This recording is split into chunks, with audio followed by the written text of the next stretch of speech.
আজকের গল্পটা এমন একজন মানুষের যিনি শুধু অ্যাপল বানাননি, তিনি পুরো পৃথিবীর চিন্তাধারা বদলে দিয়েছিলেন।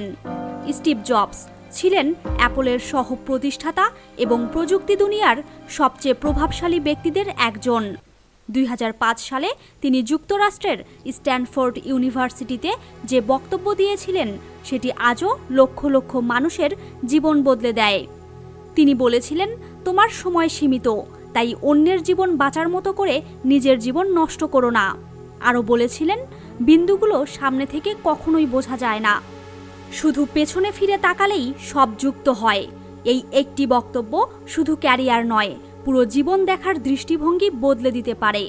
আজকের ভিডিওতে আমরা সেই বক্তব্যের গভীরে যাব, যেখানে আছে ব্যর্থতা, স্বপ্ন আর ফিরে আসার অদম্য শক্তি। প্রথম গল্প, শুরু এবং বিচ্যুতি। আমি যখন ছোট ছিলাম তখন আমার জন্মদাতা মা বাবা আমাকে দত্তক দেয়। আমি যখন বড় হলাম আমি কলেজে ভর্তি হলাম, কিন্তু কিছুদিন পর মনে হলো এটা আমার জায়গা না, আমি পড়াশোনা ছেড়ে দিলাম।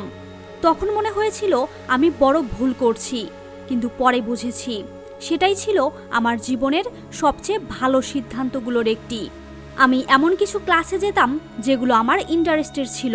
সেখান থেকে আমি টাইপোগ্রাফি শিখেছিলাম, যা পরে ম্যাকিনটশ কম্পিউটার ডিজাইনে বড় ভূমিকা রাখে। তুমি এখন যা করছো তার মানে ভবিষ্যতে বুঝতে পারবে। দ্বিতীয় গল্প, ভালোবাসা এবং হারানো। আমি যখন অ্যাপল শুরু করেছিলাম সেটা ছিল ছোট একটা গ্যারেজ থেকে শুরু। কিছু বছরের মধ্যে অ্যাপল বড় কোম্পানি হয়ে গেল, কিন্তু পরে আমি নিজেই অ্যাপল থেকে বের হয়ে যাই। এটা ছিল আমার জীবনের বড় ধাক্কা, কিন্তু এই সময়েই আমি নতুন কিছু কোম্পানি শুরু করি, নতুন জিনিস শিখি আর নিজের ভুলগুলো বুঝতে পারি। পরে আমি আবার অ্যাপলে ফিরে আসি এবং সেটাকে নতুন উচ্চতায় নিয়ে যাই। কখনো কখনো হারানোই তোমাকে নতুনভাবে তৈরি করে। তৃতীয় গল্প, জীবন এবং মৃত্যু। আমি ক্যান্সারে আক্রান্ত হয়েছিলাম। ডাক্তার বলেছিল আমার সময় সীমিত। তখন আমি বুঝতে পারি জীবন আসলে খুব ছোট। তুমি যা করতে চাও সেটা আজই শুরু করা উচিত। অন্য মানুষের মতো বাঁচার কোনো মানে নেই। তোমার নিজের পথ নিজে খুঁজে নিতে হবে। প্রতিদিন সকালে আয়নার সামনে দাঁড়িয়ে নিজেকে জিজ্ঞেস করো, আজ যদি এটা আমার শেষ দিন হতো আমি কি আজকের কাজ করতাম? যদি উত্তর না হয় তাহলে কিছু পরিবর্তন দরকার।